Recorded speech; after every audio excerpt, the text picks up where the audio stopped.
Y sleep management is very important, क्योंकि उसकी वजह यह है कि सारी एनर्जी स्लीप मैनेजमेंट के गिर्द घूमती है हमारी लाइफ की। आप देख लो, जिस बंदे की नींद पूरी हुई वो बंदा खाना भी ठीक टाइम पे खाएगा।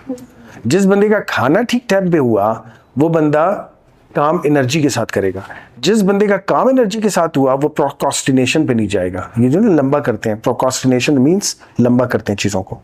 तो इस वजह से हदीस शरीफ का जो मफहूम है वो मफहूम समझना है हमने कि वो मफहूम क्या कहता है हमें।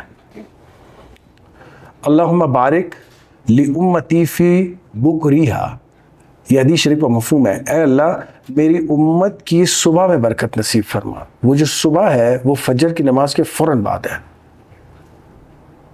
अच्छा, अब इशू क्या आ रही है? अबू दाऊद की हदीस है। अब इशू ये आ रहा है कि सुबह के टाइम जो लोग सोते हैं, कि हम फजर की नमाज तो पढ़ते हैं, हम सो जाते हैं, तो वो फजर की नमाज से जो इशराक तक का टाइम है, जिसके बारे में हदीस शरीफ का मफहूम है कि जो बंदा फजर की नमाज पढ़े और फिर ज़िक्र में मसरूफ़ रहे और उसके बाद जब तुलू आफ्ताब हो जाए, वो तकरीबन कोई 30-40 मिनट का वक्त होता है, उसके 15 मिनट के बाद जो बंदा इशराक के 2 नफल पढ़े उसे एक मकबूल हज और उम्रे का सवाब मिलेगा। ये मकबूल हज और उम्रे का सवाब देने का मकसद ये था कि वो तो मिलेगा, लेकिन तुम्हारा जो ये बरकत वाला टाइम है ये मिलेगा। इसी वजह से चमन के अंदर या अभी भी हमारे इंटीरियर्स में सुबह सवेरे लोग फजर की नमाज के बाद अपनी दुकानें खोल के काम शुरू कर देते हैं। और जो बंदा सुबह सवेरे अपनी दुकानें खोल के काम शुरू करता है उसकी पूरी की पूरी दिन की जो एक्टिविटीज़ हैं वो ऑटोमेटिकली बैलेंस्ड में आ जाती हैं। मेरी बात समझ में आ रही है? सो टाइम मैनेजमेंट के लिए एक तो निज़ाम शमसी का सर्कल समझना बहुत ज़रूरी है कि वो किस टाइप का सर्कल है। वो किस टाइप का क्या है?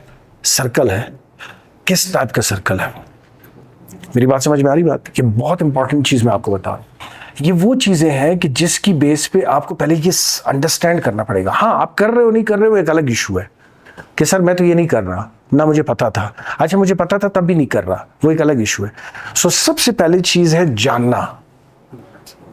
एक चीज़ होती है कि आप नहीं कर रहे हो, वो कोई मसला नहीं है। एक होता है आपको उस करने का पता ही नहीं है कि मैंने क्या करना है। एक है आप नहीं कर रहे हो, एक कह रहे हो आपको उसको करने का पता ही नहीं है कि मैंने करना क्या है। वो उससे भी ज़्यादा ख़तरनाक है। मेरी बात समझ में आ रही बात?